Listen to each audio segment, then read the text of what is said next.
الحمدللہ رب العالمین والصلاة والسلام علی سید الانبیاء والمرسلین اما بعد فاعوذ باللہ من الشیطان الرجیم بسم اللہ الرحمن الرحیم۔ معزز و محترم حاضرین و سامعین، آج کی اس نشست میں ہم توکل، رضا اور صبر کے حوالے سے گفتگو کریں گے۔ اللہ رب العزت کے جو برگزیدہ اور نیک بندے ہوتے ہیں، اللہ رب العزت کی خوشنودی اور رضا حاصل کرنے کے لیے انہیں صبر، توکل اور رضا کی مختلف منزلوں سے گزرنا پڑتا ہے۔ اس نشست میں ہم اس پہلو پر غور کریں گے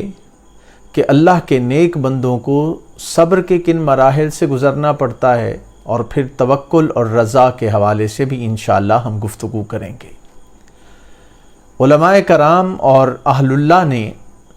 اس چیز کو بیان کیا ہے کہ صبر کے کئی مراحل ہیں، اور ان مراحل میں سے دو چیزیں بڑی اہمیت کی حامل ہیں۔ ایک ہے اللہ کے نیک بندوں کا صبر کرنا، یعنی زاہدوں کا صبر، اور ایک ہے اللہ رب العزت کے عاشقوں کا اور محبین کا صبر۔ سب سے پہلے ہم یہ جائزہ لیں گے کہ زاہدوں کا صبر کیا ہوتا ہے۔ تو عرفاء بیان کرتے ہیں کہ زاہدوں کے صبر کے 3 درجے ہیں: الصبر للہ، الصبر علی اللہ اور الصبر مع اللہ۔ یہ صبر کے مختلف مراحل کیا ہیں، اس حوالے سے انشاءاللہ ہم گفتگو کریں گے۔ اور حضرت ابو بکر شبلی رحمۃ اللہ علیہ، جو کہ سیدنا شیخ عبد القادر جیلانی کے مشائخ میں سے ہیں،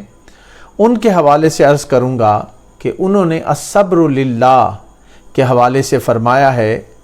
کہ زاہد، عبادت گزار اور پرہیزگار لوگ، ان کا پہلا درجہ جو صبر کا ہے وہ الصبر للہ ہے۔ الصبر للہ سے مراد یہ ہے کہ اللہ تعالیٰ کے اوامر اور نواہی جو اللہ تعالیٰ نے بیان کیے ہیں، ان کے حوالے سے انسان کو صبر کی کئی کیفیات سے گزرنا پڑتا ہے، اور اللہ کے احکامات کو بجا لانے کے لیے بعض اوقات صبر کرنا پڑتا ہے۔ اسی طرح بعض اوقات جن چیزوں سے اللہ نے منع کیا ہے ان سے بچنے کے لیے بھی انسان کو بہت سے صبر کے مراحل سے گزرنا پڑتا ہے۔ حلال اور حرام کی جو تمیز ہے، اس کے لیے بھی انسان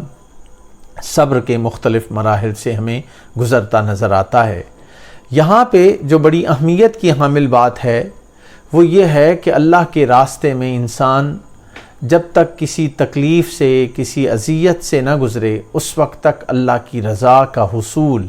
اتنا آسان نہیں رہتا۔ صبر کا جو دوسرا درجہ ہے وہ ہے الصبر علی اللہ، اور یہ زاہدوں کے صبر کا ایک درجہ ہے جس کے اندر انسان اللہ تعالیٰ کی رضا پر راضی رہتا ہے۔ بیماری ہو یا صحت، انسان کو کھانے کو ملے یا نہ ملے، وہ ہر حال میں اللہ تعالیٰ کے حضور خوش رہتا ہے اور صبر کی مراحل کو طے کرتا رہتا ہے، یعنی ہر حال میں اللہ کی رضا اور تقدیر پر راضی رہنا، یہ الصبر علی اللہ کا دوسرا درجہ ہے۔ یہاں پہ میں الصبر علی اللہ کی وضاحت کے لیے ایک حکایت بیان کرنا مناسب سمجھتا ہوں، جسے علماء نے بیان کیا ہے اور عرفاء نے بھی بیان کیا ہے کہ ایک بزرگ تجارت کیا کرتے تھے، اور تجارت کے دوران ایک بار ان کے پاس یہ خبر پہنچی کہ ان کا لاکھوں کا مال جو کہ سمندر میں بیڑے پہ جا رہا تھا وہ غرق ہو گیا ہے، اور ان کو لاکھوں روپے کا نقصان ہوا ہے۔ ان صاحب نے تھوڑی دیر کے لیے توقف کیا، اپنے دل کی طرف توجہ کی، اور پھر کہا الحمدللہ، اللہ کا بڑا شکر ہے۔ یہ بات آئی گئی ہو گئی،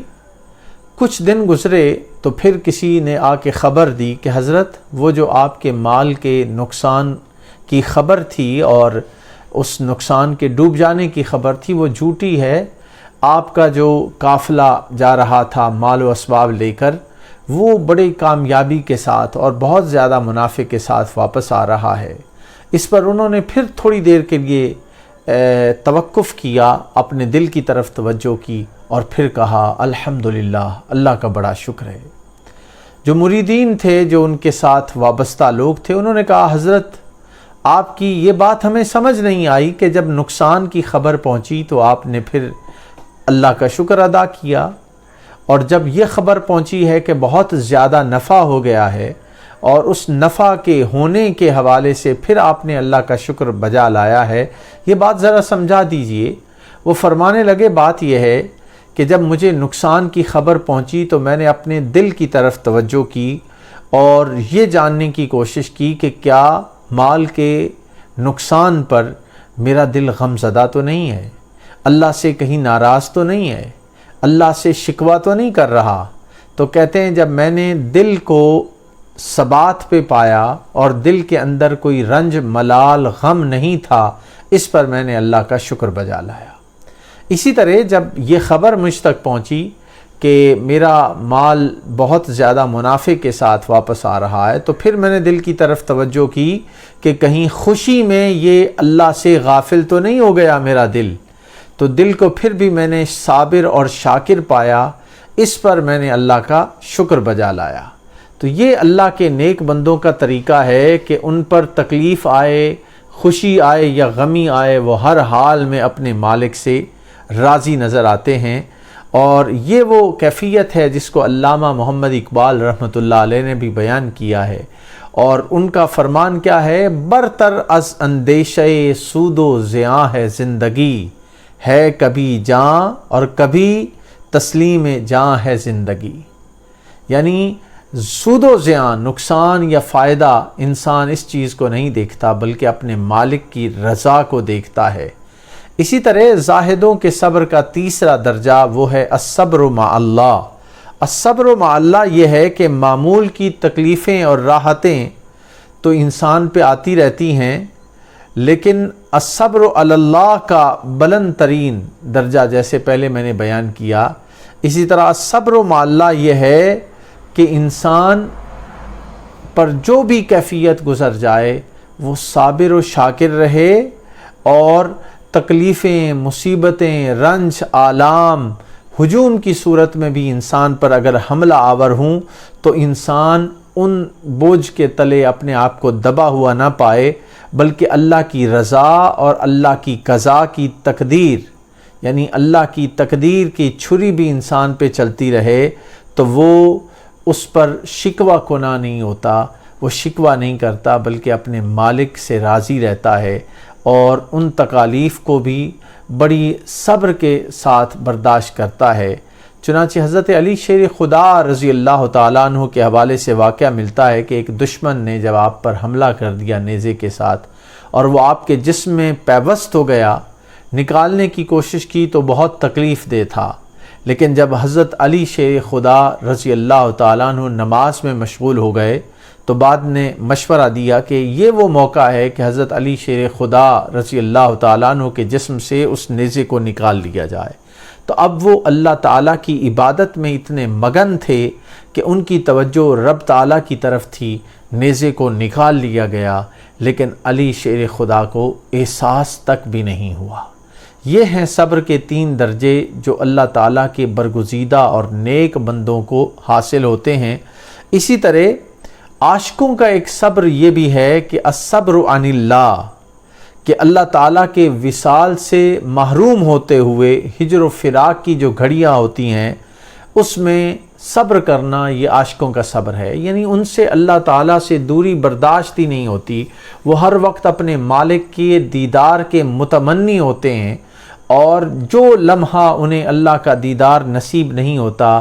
وہ ان پر بڑا شاک گزرتا ہے، بڑا تکلیف دہ گزرتا ہے۔ تو یہ ایک پہلو ہے عاشقوں کے صبر کا۔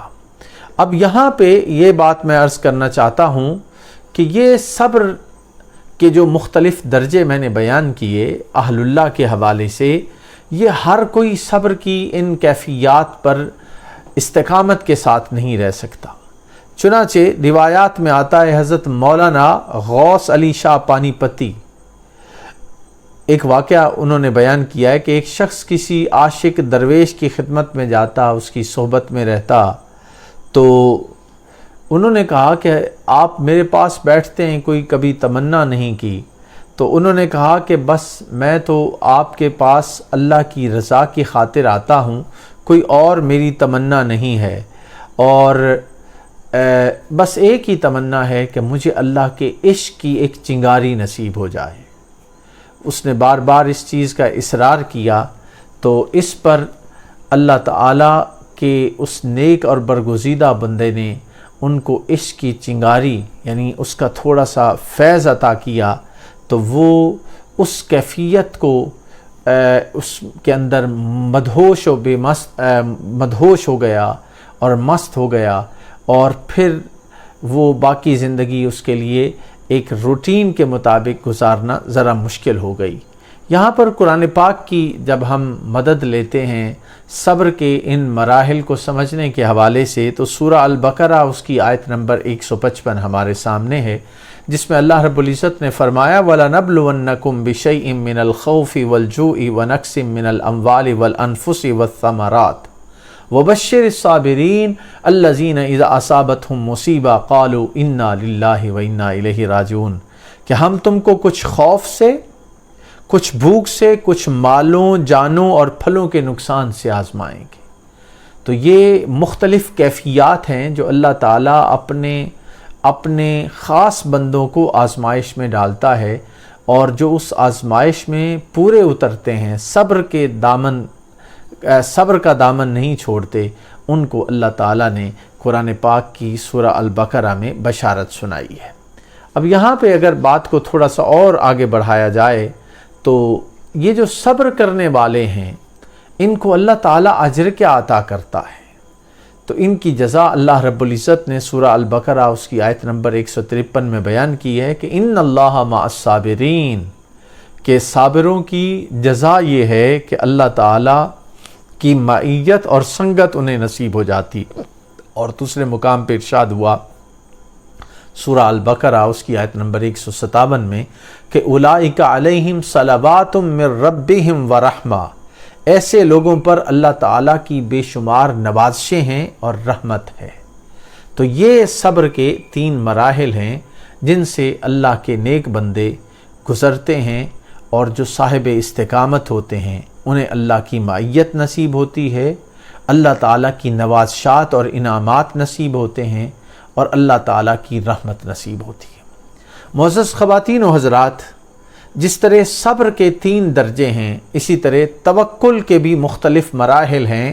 جنہیں علماء نے بیان کیا،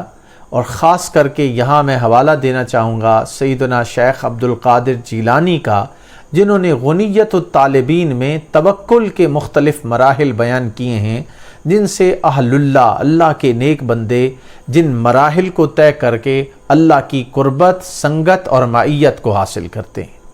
وہ بیان کرتے ہیں کہ پہلا درجہ توکل کا یہ ہے کہ عطا پر شکر اور منع پر صبر، کہ جب اللہ تعالیٰ کی طرف سے کوئی نعمت انسان کو مل جاتی ہے تو وہ شکر بندہ بجا لاتا ہے، اور اگر وہ نعمت چھن جاتی ہے تو اس پر صبر بجا لاتا ہے۔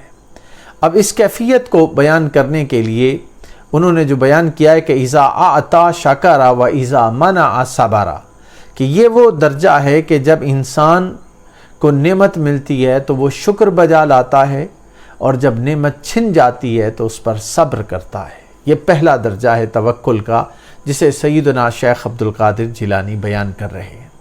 دوسرا درجہ یہ ہے کہ منع اور عطا کا ایک ہو جانا، کہ انسان کو کچھ ملتا ہے یا نہیں ملتا، بندے کی نظر ان چیزوں پر نہیں ہوتی کہ مجھے کچھ مل رہا ہے یا نہیں مل رہا۔ المنع والعطاء عندہ واحد، اللہ کے خاص بندے کے لیے منع اور عطا دونوں برابر ہو جاتے ہیں، اور وہ دونوں صورتوں میں اللہ کا شکر بجا لاتا ہے۔ کوئی نعمت ملتی ہے تو اس پر بھی شکر بجا لاتا ہے، اور اگر نعمت چھن جائے تو پھر بھی شکر بجا لاتا ہے۔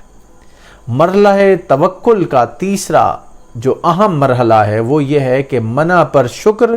کا محبوب ہو جانا، کہ جب کوئی نعمت انسان سے لے لی جاتی ہے تو اس پر انسان اللہ کا شکر بجا لائے۔ اس کو بیان کیا المنع مع الشکر احب الی، کہ جب انسان پر کوئی نعمت بند ہو جائے تو اس پر وہ اپنے مالک کا شکر گزار رہے، اور وہ اس کی زبان پر شکوہ نہ آئے اس چیز کو غنیت الطالبین میں شیخ عبد القادر جیلانی بیان کرتے ہیں، اور بہت سارے ایسے لوگ بھی ہیں کہ جو اس بلند مقام پر فائز ہوئے۔ حضرت بایزید بستامی رحمۃ اللہ علیہ عوارف المعارف میں شیخ شہاب الدین سہروردی نے بیان کیا ہے حضرت بایزید بستامی رحمۃ اللہ علیہ کے حوالے سے کہ بلخ کے ایک نوجوان نے مجھے لاجواب کر دیا۔ بایزید بستامی فرماتے ہیں کہ بلخ کے ایک نوجوان نے مجھے لاجواب کر دیا، اور ان سے پوچھا گیا کہ زہد کیا ہے؟ تو وہ کہنے لگے کہ زہد یہ ہے کہ ہمیں جو کچھ ملتا ہے، جو کچھ اللہ تعالیٰ کی طرف سے ہم پر عطا ہو جائے یا جو ہمیں مل جائے اس پر شکر بجا لاتے ہیں، اور پھر اگر کچھ نہ ملے تو پھر اس زبان پر شکوہ نہیں لاتے بلکہ صبر کرتے ہیں۔ یہ بایزید بستامی رحمۃ اللہ علیہ نے بیان کیا کہ اس نے مجھ سے زہد کے بارے میں پوچھا، اور ہم نے جواب دیا کہ مل جائے تو شکر کرتے ہیں، نہ ملے تو صبر کرتے ہیں۔ بلخ کے اس جوان نے کہا ہمارے شہر کے کتوں کا یہ حال ہے کہ ان کو مالک ٹکڑا ڈال دے تو وہ خوشی سے دم ہلاتے ہیں، اور اگر نہ بھی روٹی ڈالے تو پھر بھی وہ اس کا دامن چھوڑ کے نہیں جاتے۔ تو بایزید بستامی کہتے ہیں کہ میں نے اس نوجوان سے پوچھا کہ آپ لوگوں کا کیا حال ہے، آپ کا کیا حال ہے؟ تو وہ کہنے لگے کہ مل جائے تو بانٹ دیتے ہیں، نہ ملے تو شکر کرتے ہیں۔ یہ شکر کے وہ بلند مقام ہیں جو اللہ کے برگزیدہ بندوں کو نصیب ہوتے ہیں،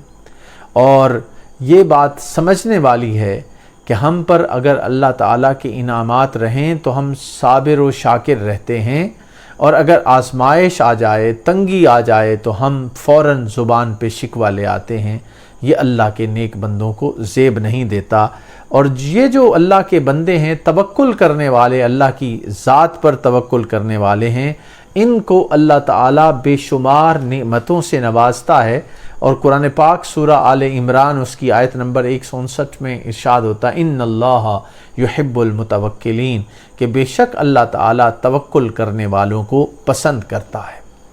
معزز خواتین و حضرات، مرحلہ رضا، اللہ کے نیک بندے رضا اور اللہ تعالیٰ کی خوشنودی کے بلند مقام پر فائز ہوتے ہیں، اور رضا یہ ہے کہ وہ ہر وقت اپنے مالک کی خوشنودی کے طلبگار رہتے ہیں۔ اور شیخ عبد القادر جیلانی رحمۃ اللہ علیہ نے غنیت الطالبین میں بھی اس کے 3 درجے بیان کیے۔ پہلا درجہ رضا کا وہ بیان کرتے ہیں کہ ترک الاختیار قبل القضاء، یعنی اس کا مطلب یہ ہے کہ جب قضاء کی چھری چلنے لگے اور بچنے کا اختیار بھی ہو تو اختیار رکھتے ہوئے بھی خود کو قضاء سے نہ بچایا جائے، یعنی ترک الاختیار قبل القضاء، کہ یعنی انسان کے پاس بچنے کی آپشن ہے لیکن وہ اپنے آپ کو نہیں بچاتا، یہ اس کی ایک صورت ہے۔